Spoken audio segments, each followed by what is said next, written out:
Gen Z पुस्ताका कमरेडलाई,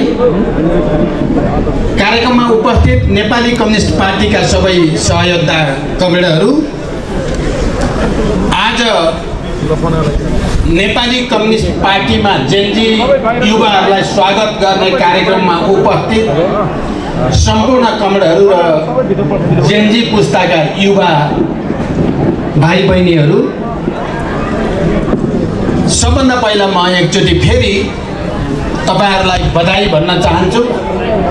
तपाईहरुलाई शब्दद्वारा स्वागत भन्न चाहन्छु नेपाली कम्युनिस्ट पार्टीमा र तपाईहरुको सफलताको निम्ति पार्टीको तर्फबाट मेरो तर्फबाट हार्दिक शुभकामना व्यक्त गर्न चाहन्छु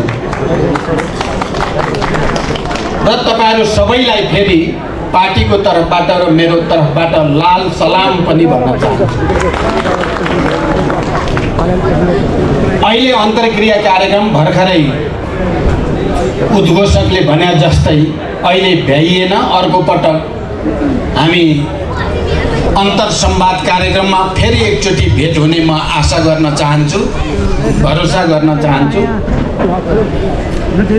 र तपाईहरुले खास गरी जेनजी पुस्ताका युवाहरूले गएको भाद्र 23 र 24 मा जस्तो इनिसिएटिभ लिनुभयो त्यसले देशलाई र दुनियाँभरि रहेका नेपालीहरूलाई पनि राम्रैसँग झकझक्याएर एउटा नयाँ परिस्थिति, एउटा नयाँ चेतनातिर अगाडि बढ्न उत्प्रेरित पनि गर्यो, बाध्य पनि पार्यो। यस अर्थमा म ती सबै आन्दोलनमा सहभागी युवा पुस्तालाई पनि बधाई भन्न चाहन्छु र त्यस क्रममा 23 र 24 को आन्दोलनका क्रममा वीर गति प्राप्त गर्ने सबै युवा महान शहीदहरूप्रति श्रद्धा प्रकट गर्न चाहन्छु र उहाँहरूका शोक सन्तप्त परिवारहरूप्रति पनि पार्टीको तर्फबाट र मेरो तर्फबाट हार्दिक समवेदना व्यक्त गर्न चाहन्छु। मैले अहिले यहाँ लामो भाषण गर्नु आवश्यक ठानेको छैन। तपाईहरुले विभिन्न समय र सन्दर्भमा पार्टीको तर्फबाट र मैले व्यक्त गरेका विचारहरू, किनकि 23 गतेको जेनजी आन्दोलनको पूर्व सन्ध्यामा नै जेनजी युवाहरूले उठाएका माग सही छन्, उनीहरूको आन्दोलनको उद्देश्य सही छ र सरकारले बल प्रयोग नगरोस् भनेर मैले भनेदेखि यहाँसम्म आउँदा हाम्रा मागहरूमा देखिएको समानता र विगतमा हामीबाट भएका गल्ती कमजोरी स्वीकार गर्ने, आत्मसमीक्षा गर्ने र युवाहरूको स्पिरिट अनुसार, भावना अनुसार आफैलाई बदल्ने र नयाँ ढङ्गले नेपाल निर्माण गर्ने एउटा नयाँ सङ्कल्प लिने परिस्थिति पनि युवाहरूले पैदा गरेका छन्। मैले अहिले तपाईहरुको अगाडि उभिएर खास गरी आज झन्डै 1000 जेनजी पुस्ताका युवाहरूलाई नेपाली कम्युनिस्ट पार्टीमा स्वागत गर्दै गर्दा म यहाँ बस्दै गर्दा विगतलाई स्मरण गर्नेतिर मेरो मन गयो। मैले 16 वर्ष पुगेपछि म पार्टीमा कसरी जोडिएँ अनि म 35 वर्ष पुगेपछि म पार्टीको प्रमुख नेता कसरी भएँ, म युवक सङ्घको अध्यक्ष 2038 सालमा भनेको त्यो झन्डै 27 वर्षको उमेरमा म कसरी भएँ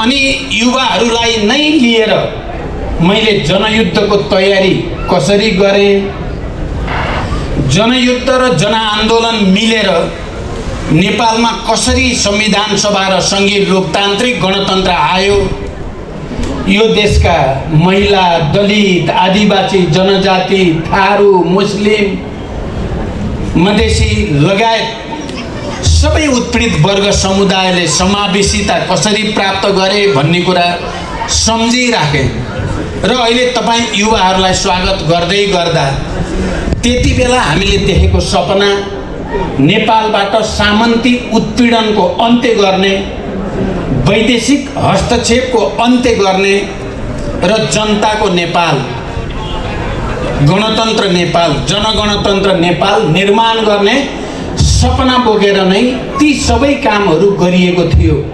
मैले यहाँ बस्दै गर्दा ती कुरालाई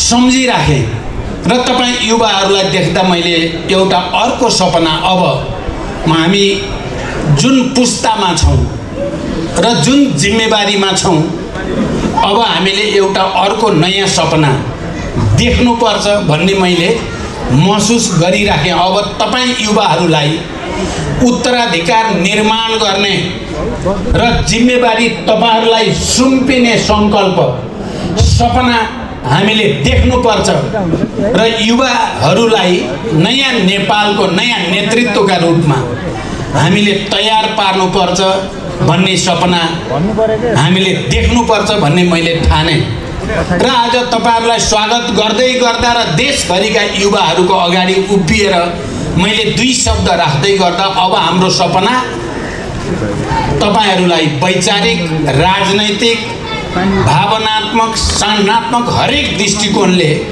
नयाँ नेपालको नेताका रूपमा तयार पार्ने र मैले पार्टीमा पनि हाम्रो छलफल भएको छ। आउने चुनावमा हामी धेरैभन्दा धेरै युवाहरूलाई अवसर दिने, पार्टी कमिटीहरूमा धेरैभन्दा धेरै युवाहरूलाई ल्याउने सङ्कल्प गर्ने अवस्था हो आजको अवस्था भन्ने पनि हामीले छलफल गरेका छौँ र हामी छिटै त्यो निर्णय पनि गर्दैछौँ।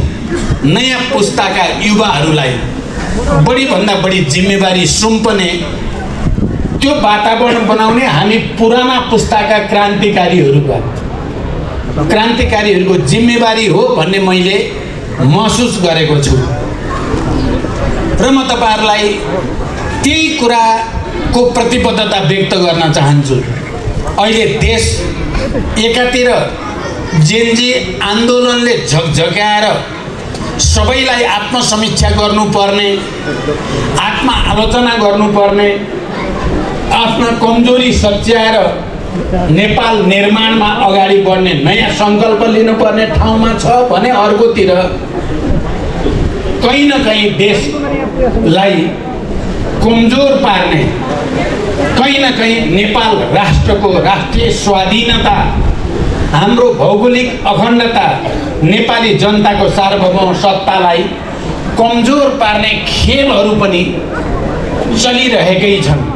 त्यसकारण राष्ट्र पहिलो, देश पहिलो भन्ने भावनाका साथ हामी सबै पुस्ताका नेपालीहरू एकजुट भएर सबभन्दा पहिला त राष्ट्र बचाउने कुरालाई उच्च प्राथमिकता दिन जरुरी छ र अनि त्यसपछि नेपालको समस्या हामीले महसुस गरेको, तपाईँहरूलाई सायद यो कुरा सम्झना होला। यद्यपि यो कुरालाई कहीँ न कहीँ कन्फ्युज गर्ने मिसइन्फर्मेसन र डिसइन्फर्मेसन क्याम्पेन यति डरलाग्दोसँग चलेको छ नेपालमा, गलत भाष्य बनाउने, विभ्रम पैदा गर्ने षड्यन्त्र भएको छ। तर जति भए पनि सत्य नै हुन्छ।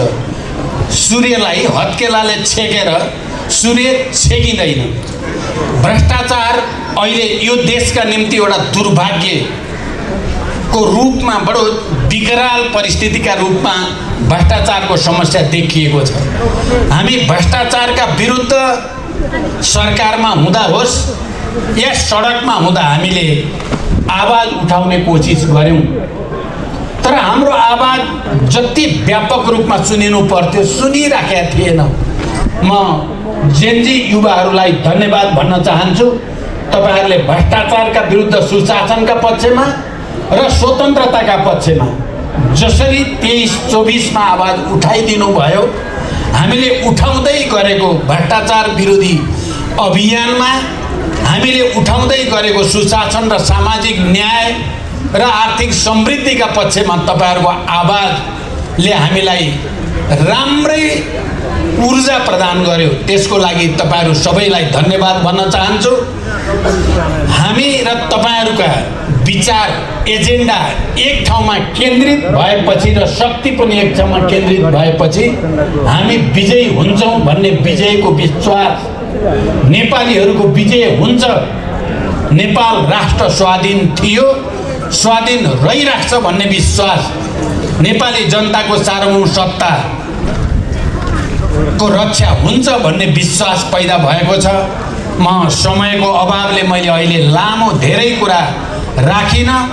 मैले अहिले यहाँ उद्घोषक र अध्यक्ष हाम्रो वाइसिएलको अध्यक्षलाई, इन्चार्जलाई, साथीहरूलाई भनेको थिएँ, मलाई त भाषण गर्नुभन्दा जेनजी युवाहरूको नाच अनि उहाँहरूले प्रस्तुत गरेको कला अनि सुनाइएका गीत यसले नै ठुलो सन्देश गएको जस्तो लागेको छ। भाषण गर्यो भने झन् त्यो पनि बिग्रेला कि भनेर मैले भनेको थिएँ। त्यसकारण पनि आज तपाईँहरूले यहाँ जो कला पनि प्रदर्शन गर्नुभयो, नृत्य प्रदर्शन गर्नुभयो, गीत प्रदर्शन गर्नुभयो, अनि ससाना अब जेनजी होइन जेन अल्फा भन्ने गरिएको छ। हुन त यो जेनजी जेन अल्फा भन्ने नेपालीको आविष्कार होइन, यो आविष्कार पश्चिमा प्रोफेसरहरू, अमेरिकाका प्रोफेसरहरूले बनाइदिएको। यसलाई जेनजी भनौँ, यसलाई जेन अल्फा भनौँ, यसलाई जेन वाई भनौँ भन्दै हामी पनि सबै जेनजी नै भन्ने भयौँ। हुन त त्यो एउटा पुस्ता हो। त्यसकारण उहाँहरूकै क्रिया प्रतिक्रिया बढी महत्त्वपूर्ण छ भन्ने मलाई लागेको छ। फेरि एकचोटि आज हामी नेपाली कम्युनिस्ट पार्टीसँग जोडिन आउनुभएका सबै युवाहरूलाई बधाई, स्वागत र अभिवादन भन्दै म आफ्नो केही शब्द यहीँ टुङ्ग्याउँछु। धन्यवाद। अभिवादन, लाल सलाम।